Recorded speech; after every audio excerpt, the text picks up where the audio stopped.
All right. So this is how it goes. I usually come into my garage. I'll leave this open. I stumble around into the dark.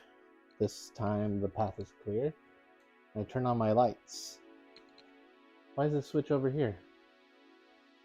Well, we're going to be putting in this smart switch. I can have a remote switch right here. So right when I enter the garage, I can just click it on. And still have both my cars in the garage because it's been raining and I'm glad both cars fit.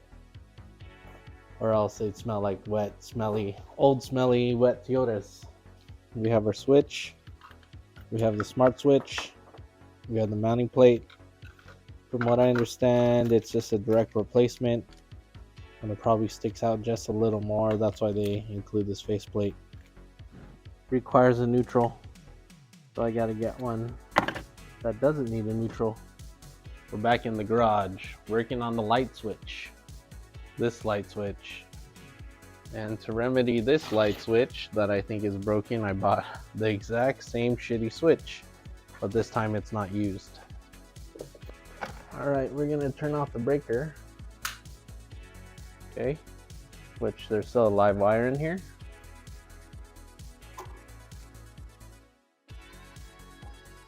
Figured it out. On, off, on, off, on, off. What's up?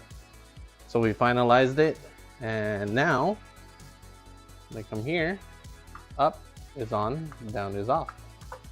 Secondary light switch, up, on, down, off. Organization is the name of the game. I got 6 more of those, and I gotta build a rack for my spray cans, and then I can put the rest of the bins here. And then I have a folding table, workbench that should stow away in this area. So I keep thinking, how am I gonna fit everything in this garage if I keep buying stuff? Well, that's how I'm able to fit more stuff, I guess.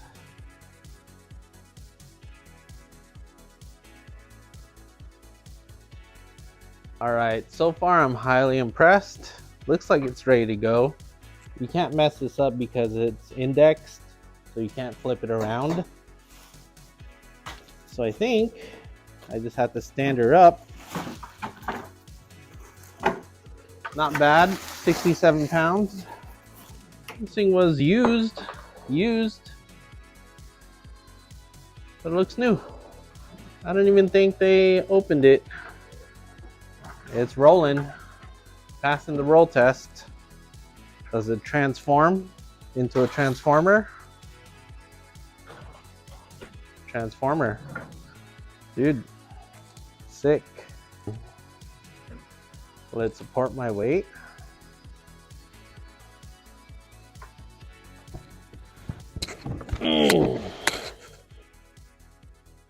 Yes, yes it will. Oh.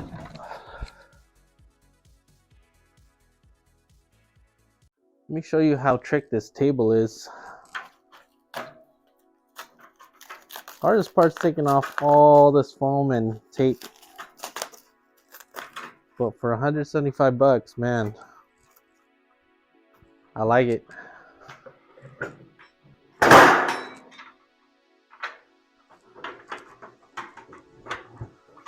Blocks.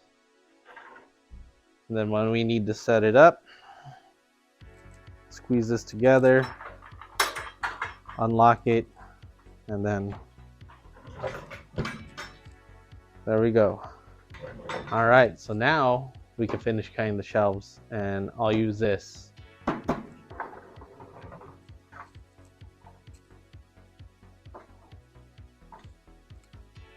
Look at that. One thing I don't like, the casters stick out a bit, so I've already thought about this on paper. Gonna re-drill these a little closer.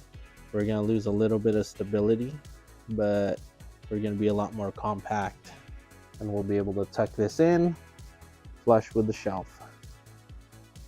And then for this, I can redo the lock because these are little bumpers to bottom out because I want this thing all the way tucked. So we'll redo this lock a little. Okay, but we'll do that in the future because, you know, just in case I don't like it, I'll return it.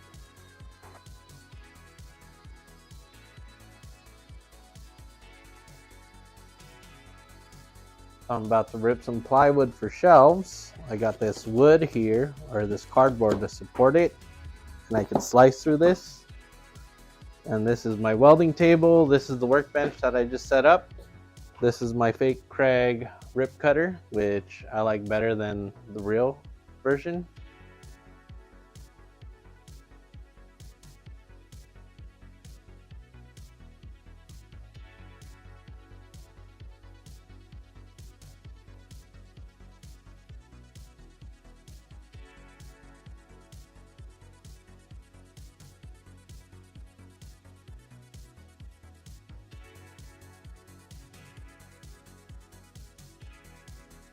Due to the lack of my woodworking experience, I cut off 1 inch less. I would have been perfect, but I messed up. So, pre-drilling these holes, because if you don't pre-drill them, you'll crack them. And then, once you do that, you get these trick counter bit sinks.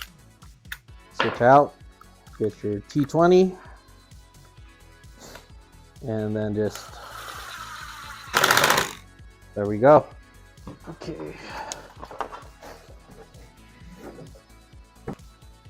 Funny because countersink right on the bolt. That's probably why it's not sitting so well either. But let's, okay.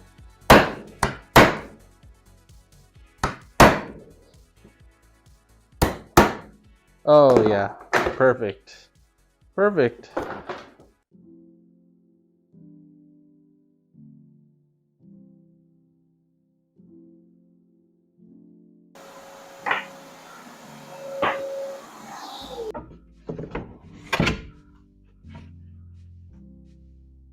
So this concludes our 360 shelves for now.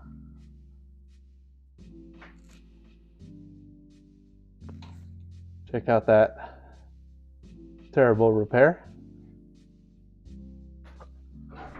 We gotta vacuum and clean up here.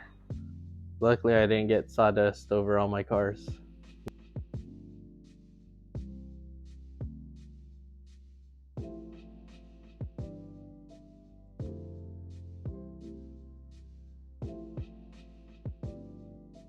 All right, well, you can see how practical that is. Being able to pull both cars out, cut some wood, make a mess, and put everything away. This is one of my favorite parts. Being able to turn off the light from here.